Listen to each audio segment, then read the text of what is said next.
Hey, happy Monday, QVS US history students. I hope you had a good weekend and I hope you are looking forward to the week ahead. We are in Essential Unit 2 on the American character. What does it mean to be American? Moving into week 2. Last week, I read some really good thoughts on the compelling question for this unit, and hopefully, through the introduction to the early American colonial period, you have a sense right now as to what influences that Puritan settlers had on the American character. Ideas like hard work, thrift, these are really parts of what it means to be American today, even today. Even too, like if you think about those who colonized and settled, the fact that they were taking great risks and leaving what they had behind in Europe and moving to this unknown place. There's a lot of like insecurity and like unknown behind that. Yet those who settled weathered that storm and created long lasting colonies in the North American settlement for the British. So hopefully you kind of came to understand that through the two activities that you did on the Mayflower Compact and the document that John Winthrop, who was the governor of the Massachusetts Bay Colony, that he wrote. It was a sermon, the Arbella Sermon, or what is known in American history now as the City on the Hill Sermon. Hopefully, you come to understand what some of the early colonizers were facing at that time, and then also too with that little activity that you did on events in Salem, Massachusetts, and how that colony transformed from a theocratic state, because that's what Massachusetts was at that time. They were organized under a theocracy, to a more tolerant, religiously tolerant state as the colonies moved into the 18th century. You'll see that many of them became more secular and not so religiously based. There was even a great awakening in the 18th century that aimed to bring American people back to the faith. This was in response to like a very consumerist type society that was created in the 18th century colonies. So we'll look at all of these attributes again later on as we move into other units and themes, because we'll come back to this period time and time again throughout the context of later themes. But hopefully that's what you came to understand about the American character as it relates to Puritan contributions and the legacy of those early colonies. We're going to move into week 2 now, and I'm going to take you to the course page.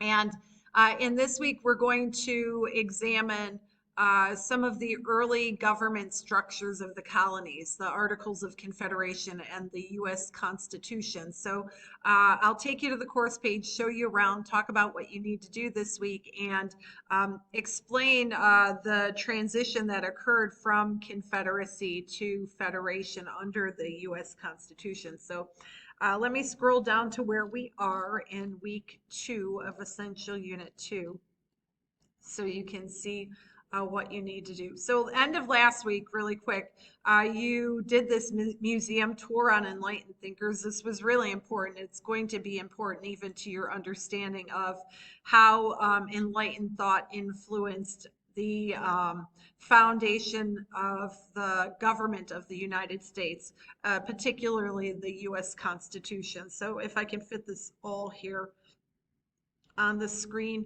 No, I guess I can't. I'll have to scroll down. Some of the major topics: you will evaluate the transition from Confederacy to Federation, identify enlightened ideals outlined in the U.S. Constitution, and then evaluate the impact that the U.S. Constitution has had on the development of the American character over time.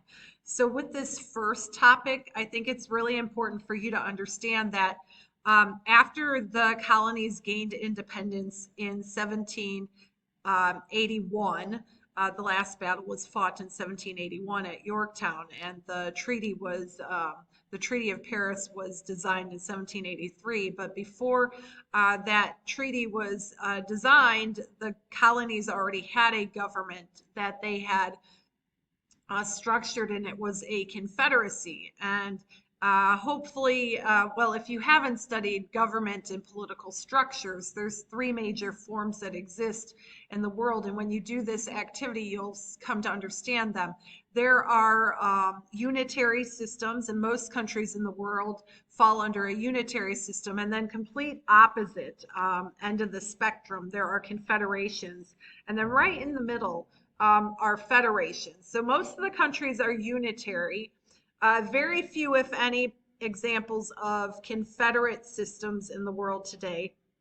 And a handful of countries around the world are federations, the United States included. So if you think about American history, when the colonies were under the British, they were under a unitary system, a very centralized government. Any monarchy is a unitary model where all of the power sits in the central government. They went from that, and if you think about it, it makes sense. A revolution is an opposite total change, right? So they went from a unitary model to a confederation of very decentralized states. So the 13 colonies became 13 states that were loosely collected as one single country. But as you'll learn about in the Articles of Confederation, the first national government, there were some weaknesses and some challenges that the new states faced as they were trying to establish themselves on the world stage. They had no federal judiciary. They had no single leader or executive body. They had a legislative body. And to change the articles, there had to be total agreement from all 13 states, which would be very difficult to do, particularly considering the regional geographic differences between the North and the South that even existed during the early colonial period and early foundational period of the United States. Those differences intensified through the 19th century. You'll see that later on. But they were different. So to come to any agreement on how the country should move forward, there was always difficulties or challenges under the Articles of Confederation. And you'll learn about that in the first activity. And what a handful of the founding fathers decided was the Articles of Confederation had to be changed, had to be scrapped altogether, not just amended, but scrapped altogether. And in this next forum, I have a big question here. Was it necessary to scrap the plan?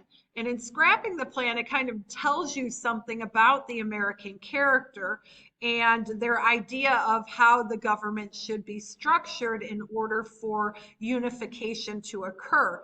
So participate in that forum, learn about the Articles of Confederation, and then voice your opinion on whether or not it was necessary to scrap the plan. Surely enough, there were some founding fathers who were very dubious about changing the Articles of Confederation because there were some redeeming factors related to it that you're going to see later on when the Constitution was written, were not written into the Constitution, namely slavery. So the Articles of Confederation essentially banned the expansion of slavery into new territories as they became states. But what you're going to see during the Constitutional Convention, that was one of the major compromises that was made. So the big question is, was it necessary to scrap the plan? One of the most famous founding fathers, his name was Patrick Henry. One of the things he said about scrapping the plan was, "I smell a rat," meaning someone's up to something, and I don't know if what they're up to is good. And you'll read some documents related to his apprehension about moving from a confederation, a decentralized state, to a federation, which was a little bit more centralized, not as centralized as a unitary system, but still more centralized than a confederation. And then in the middle of the week, you'll move into looking at what were those enlightened ideals that influence the Constitution. And in this activity here, first I'll just kind of give you an introduction to the Constitutional Convention. So 55 men met in Philadelphia in the summer of 1787 under secrecy, and their plan was to get rid of the Articles of Confederation and come up with a new constitution that would be the law of the land. That they did. I mean, if you read the Constitution, it is really brilliant if you think about it, that these men did this in the summer heat of 1787 in a matter of 3 months and came up with a document that still lives on today. It is a living document. Within the context of it, they created a system where it could be amended. Yet, even with the plan that they came up with, there were arguments over its initial structure between two groups of people called the Federalists and the Anti-Federalists. So you're going to kind of take a quiz here and participate in this forum to see whether or not you agree with the stance from the Federalists or the Anti-Federalists. Essentially, the Anti-Federalists insisted on a Bill of Rights to be added to the Constitution, something that was an outline of the rights of the people. And then we'll take a look at those enlightened ideals. So how did Montesquieu, how did Locke, how did Voltaire, how did Rousseau influence the U.S. Constitution? And then we move into how it has developed over time and impacted American character over time. So it's all about the Constitution. In this activity here, you're going to take a look at the preamble. This was the introduction to the Constitution, and tell me what you think this preamble says about the American character. One aspect of the preamble that always stands firm to me is the fact that they want to form a more perfect union. That's one of the phrases in the preamble. And in forming a more perfect union, the ability for this document to change over time had to be necessary. And that's when we're going to end the week with looking at how the Constitution is amended. And if I open up this activity, there's a little timeline here, and you're going to see outside of the Bill of Rights, these first 10 amendments, there were 17 other amendments that were added to the U.S. Constitution over time, the most recent one being in 1992 with the 27th Amendment to the U.S. Constitution. So you're going to learn about these amendments, okay? You can find a copy of the Constitution here. Hopefully you like reading political treatises like I do. If not, hopefully I've created the activity in a way that it won't be so boring to you. But essentially you only have to look at the amendments, and what I want you to do is to group them, categorize them, and you can use the timeline to do this as well. You can essentially see when each of them were created. And there's different ways that I want you to group them. What are the Civil War amendments? What are the Progressive Era amendments? I give you the dates here. What are the amendments that more clearly define the executive branch? Any amendments that are related to the office of the presidency? What are the Great Depression era amendments from 1929 to 1941? What amendments expanded suffrage? And what amendments would you put under the category of other, those that don't necessarily fit in any groupings above? And please note, especially as I do right here on the ones that are related to suffrage, some amendments can overlap, meaning you can have an amendment listed as a Civil War amendment, and it might also fit under this category for suffrage. So please kind of like, don't think so linear, kind of look at how these amendments could fit in different categories and include them in all of the different categories that they would fit in. And then answer these last three questions. Of the groupings, which would you say were the most needed changes? Explain how these changes impacted the American character. What's the impact for the betterment of the country? Of the groupings, which were the least needed changes? And then currently, are there any pressing issues that you're knowledgeable of the U.S. that would call for a constitutional amendment? And if you cannot think of one of your own, then use the example that I have here on campaign finance reform. So I give you a couple little videos that you can watch. And you could decide whether or not you think this issue is in need of a constitutional amendment, but you don't have to use this example. You're welcome to use one of your own. So in a nutshell, that is week 2.